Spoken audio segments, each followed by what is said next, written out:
Someone who matches weapons against targets says, good, we got a cruise missile ready to go. And it goes instantly. For us, before anything can happen, it all has to be approved at multiple levels. But that's the way that this Russian colonel can deal with it. Yes, absolutely. A lieutenant colonel can deal with it. Captains can deal with it. I watched video of a Russian tank commander from a Russian tank platoon, and he's directing an entire battle that involves rocket artillery, conventional artillery rounds, some infantry on his flanks against a Ukrainian element that is just being annihilated, decimated. It's fascinating because it's a kind of a decentralization. Yes. But you've got to prepare for that because you want to be decentralized. You don't see massive concentrations of Russian forces on a narrow front the way you did 80 years ago because that's a target. Yeah. You want to be dispersed. You want to concentrate your fire and then briefly exploit it by concentrating some of your force, but then go back to dispersion as a matter of protection. And then you have to build in your own integrated air defense. Yeah. We have no integrated air defenses in NATO. Right now, we can protect 5% of NATO territory from air and missile attack. Think about that. Yeah. And people talk about going to war with Russia.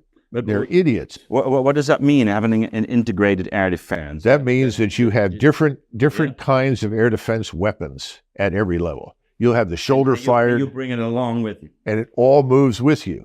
And you'll see as the Russians move, they will halt at a certain range because they don't want to get out from under the integrated air defense umbrella. Because if they get out from under that, if they outpace it, then they can be detected and struck dramatically. And they learned at a very high pace. For instance, they've gotten to fight with brigades. But in contrast to us, we'll have a brigade of, say, 5,000, maybe less, maybe more, and we'll fight that unit. What the Russians do is that they have the brigade headquarters, and they always have 5 battalions at their disposal, on average, 4 or 5, but they rotate them. Okay, it's been 48 hours. This battalion goes back for rest. Another battalion comes in and takes its place. So they are very sensitive to the impact of close combat on their own troops. They never mentally and physically. They never cared in the past because I know history very well. Yeah. And even great commanders. But fighting the Germans, they were just They took at least twice the losses that they admit publicly. When I was in Moscow in November 2001, and I was there, I was still on active duty then, and I was there as a delegation, and we went to the Russian General Staff College, and we met with the Russian General Staff. And they told me, I asked point blank, I said, what about the losses during the Second World War? We all know that, the official losses are inaccurate. They said, oh, that's true. And so I asked, what is the right answer? And they said 2 things. They said, in the NKVD archives, this is the Secret Police archives, we've been counting the losses. We're up to 39,900,000. Now, remember that Stalin executed 1 million soldiers in the Soviet army for refusing to fight the Germans. Very few people know that. The Germans executed 23,000 soldiers in the whole war for failing to obey orders under fire. Think about the difference in the two. Stalin's army was a slave army. People were driven like slaves into gunfire. At the same time, they said, take whatever figures are there, the official Soviet figures, and multiply them by a factor of 2 or at least 1.5. And then you'll have a better picture of the losses of just soldiers, which they estimated to be 15, 16 million. Yeah, but what happened was that MI6, the CIA, working with the Ukrainians, dusted off all of this nonsense, all this business from the Second World War, and repurposed it and sent it out, saying, well, this is the same thing as you've seen in the past. My sources are a combination of things. I've had to depend heavily on friends in Europe that I've known for years, and some of those are actually on the other side, as well as in Ukraine. For instance, there's one, I shouldn't even say it, but I will, one Pole who has grandparents who are Ukrainian and relatives that are in a position to talk. And they give a very different picture of what's happening. I mean, today, the picture that is emerging is that all the Ukrainian people just desperately want an end to this. You now have Ukrainians who are saying, for God's sakes, let the Russians come and put an end to this insanity. You have Ukrainian soldiers being interviewed that you can watch on Telegram saying, yes, I know. we should go with them and kill this Zelensky and this crew. But how many casualties are we? On the Ukrainian side, I'm reliably told that it's now probably 600,000 Ukrainian dead soldiers, over 1 million casualties. And remember that they haven't had the effective medical evacuation and treatment that exists on the Russian side. Okay. The Russians have had probably 50,000 dead, although some claim less, some claim more. I would certainly say 50,000. You might come up with numbers for 55 to 60,000, particularly if you look at the Donetsk and Luhansk militias and perhaps Kadyrov's Chechen forces. It might go to 60, 63,000. But that's one of the story. Yeah, but we're the ones, we in the West, that have been urging them to go forward. If you go and look at some of these television generals on the U.S. side, as I call them, people like Petraeus and Keane and others, and they say, "Oh, I think the Ukrainians are really super prepared for this. They're well-trained. They have just the right equipment. I know they're going to break through these defenses." And then they try to talk about how to break through the defenses. They don't know what they're talking about. Because the Russians have built defenses in depth that are linked to all the surveillance. The Ukrainian... They didn't even reach the Slovakian lines. And the Ukrainians say, as soon as I stick my head out of the foxhole, I'm under attack. There's a drone up there. So it's a layered operation terrestrially as well as in space. In other words, you've got it at every level. And again, it's not enough to see it. You have to be able to attack. And the Russians have mastered the links. And one of the reasons for that is that Putin says, if I cross the river right now, which he could easily do that, they'll say, see, he wants to conquer Eastern Europe.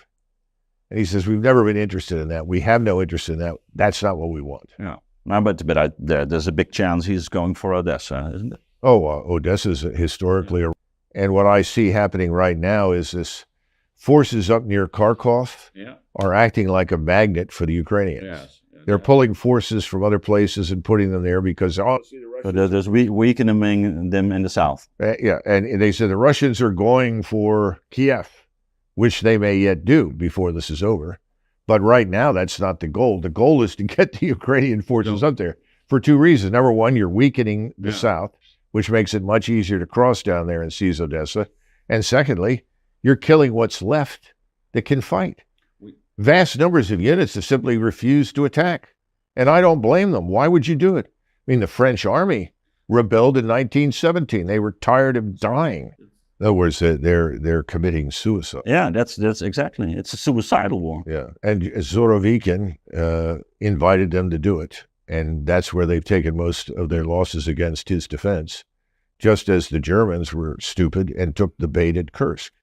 There were big debates. The Russian deputy chief of staff of the Russian general staff, and I cover this in the book, he was a tremendous Russian patriot. His father had been a colonel in the Tsar's army. And he planned Kursk in great detail. He set up defenses. And he went in to see Stalin, and he had on one side Zhukov, and I think on the other Sokolovsky, or I can't remember. The book covers this. And I found it fascinating because Stalin, of course, was just like Hitler. Attack, attack, attack. And the deputy chief of staff said something to Stalin that no one ever said. No, sir. He said, what? We can't win this war without attacking. He said, no, sir, we will lose the war if we attack, because at that point in 1943, what could the Germans do brilliantly? Maneuver. Yeah. That's something Russians still hadn't learned yet. He said, no. He said, this is my plan. And he described it and said, the Germans can't resist attacking us. Let them expend themselves on this impregnable Kursk salient. And once they've expended themselves, then we can go on the offensive. And Stalin got up and walked around and wasn't happy. And the two generals, marshals, were shaking. They were so concerned. So I'm told. And he came back, he said, all right, but you know what this means. And everybody did. If this fails, you'll be shot. It worked. Yeah. And Zorovikin is not dealing with Stalin. Zorovikin made it work. Now, he was then shipped out for other kinds of reasons because of turmoil. Remember, this man who died in a plane crash. I can't remember his name. Prigozhin. Oh yeah, Prigozhin. Yeah. When Prigozhin talked about what he thought was wrong in the high command of the Russian military, he was not wrong. He was very critical of a lot of things. But it was not the sort of thing one should do publicly. And certainly you don't lead some sort of crusade back to Moscow to see the Tsar. That's outrageous, which is effectively what he did. But Putin acted and did remove people and change things. And you had just very recently, you had more people removed. You had 3 general officers in various positions and one on the deputy chief of the general staff for logistics, all on corruption charges. You know, a lot of people don't understand how much time both Putin and Xi spend on corruption. It's a problem. So they've cleaned a lot up, and the Russian army now is probably better than it's been, certainly in 50, 60 years. Maybe better than it ever was. We don't know. But the point is that it's an existential war for Russia. They understand that now. The West is out to destroy them. They listened to Biden say that in March in Poland, that Putin is evil. We have to have regime change. And when Biden was asked, his handlers, I guess, had given him this answer. He says there could be no agreement on the current lines. There is no compromise with evil. You know, is this foolish ideology? Everyone who disagrees with us is evil and must die. This is sort of stupidity in Washington, D.C. Well, Paul Kennedy, in his book, The Rise and Fall of the Great Powers, talks about a lot of these issues, that what brings down great powers. Most of it is internal and suicidal as opposed to any great failure in war. And the United States, in particular, in the aftermath of 1991's Desert Storm, was intoxicated with its sense of absolute supremacy. Now, when I say the United States, I'm talking about people in Washington. The average American was just happy that we were successful. A lot of people took the position we've now erased the stain on our honor from Vietnam. You know, we put this behind us. We're back on a good track now. And unfortunately, everybody talked about what they said was a benefit of downsizing the military, that we would have this big capital gain that would allow us to devote ourselves to other things and so forth. Well, it really didn't happen.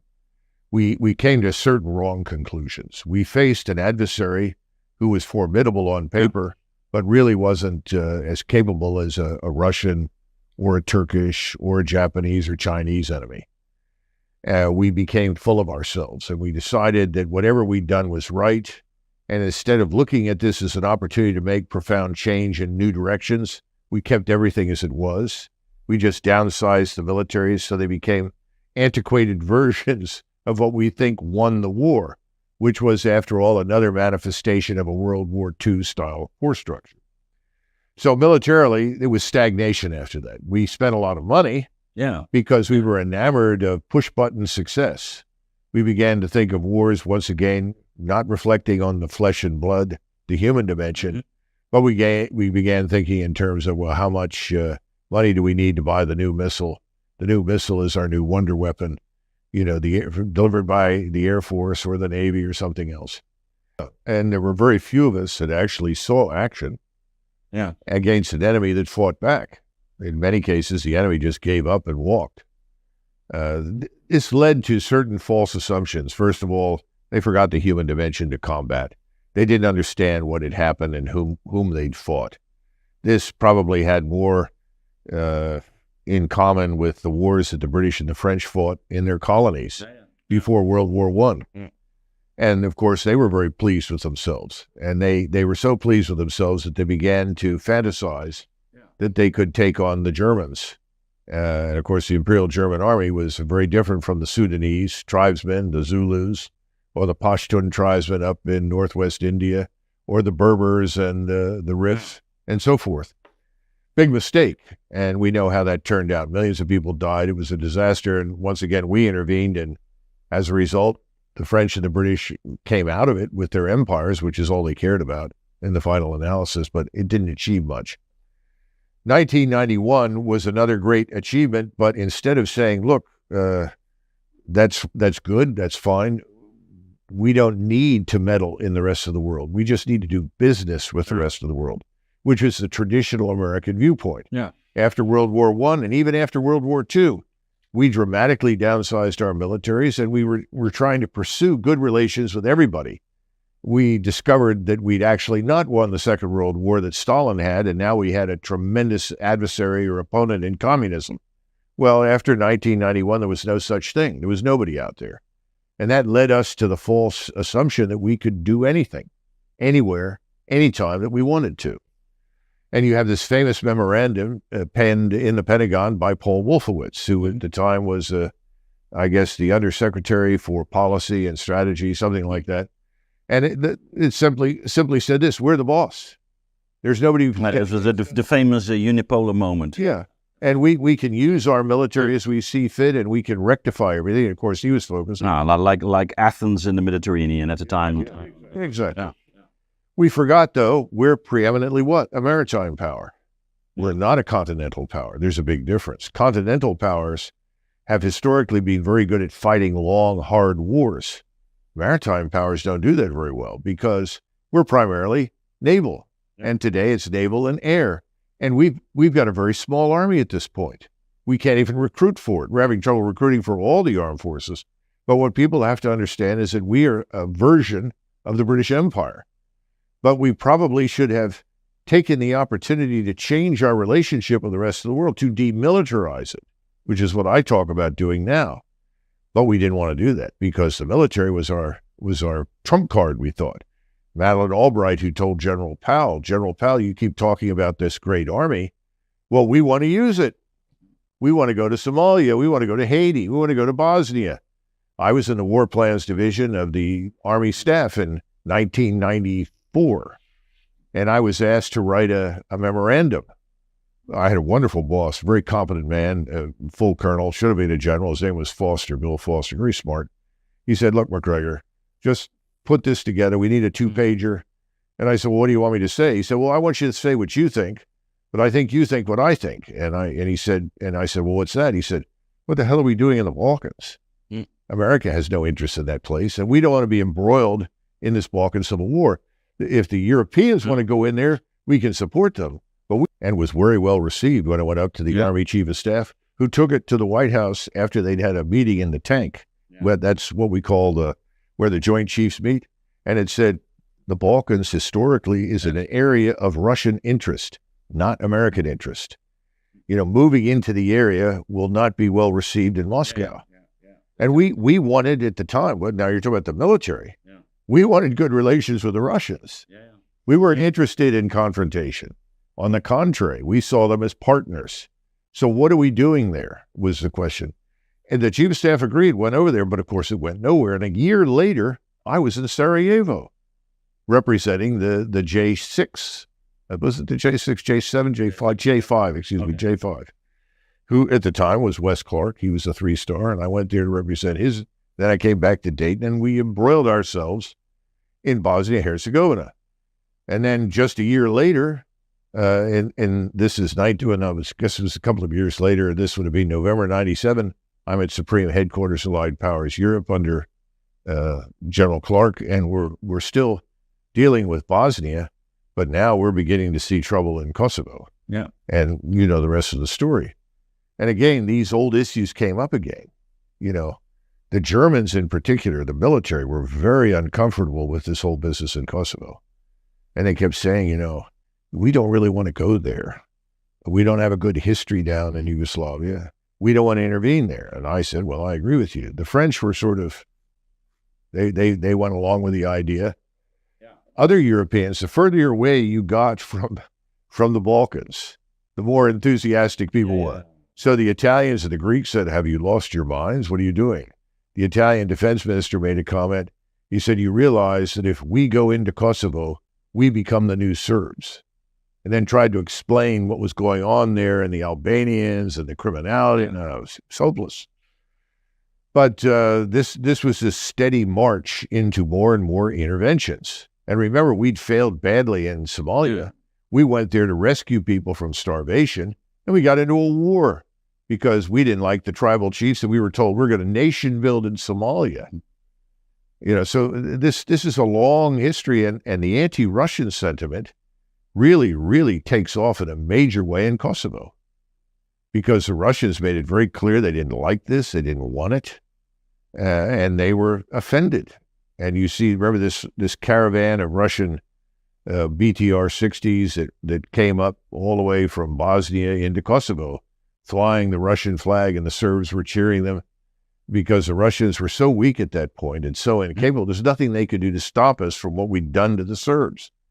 And the Germans were horrified because they said, why are we bombing these people? Yeah. And what was heard most readily or most often inside NATO circles from those of us in uniform was, we thought NATO existed to prevent wars from breaking out in Europe.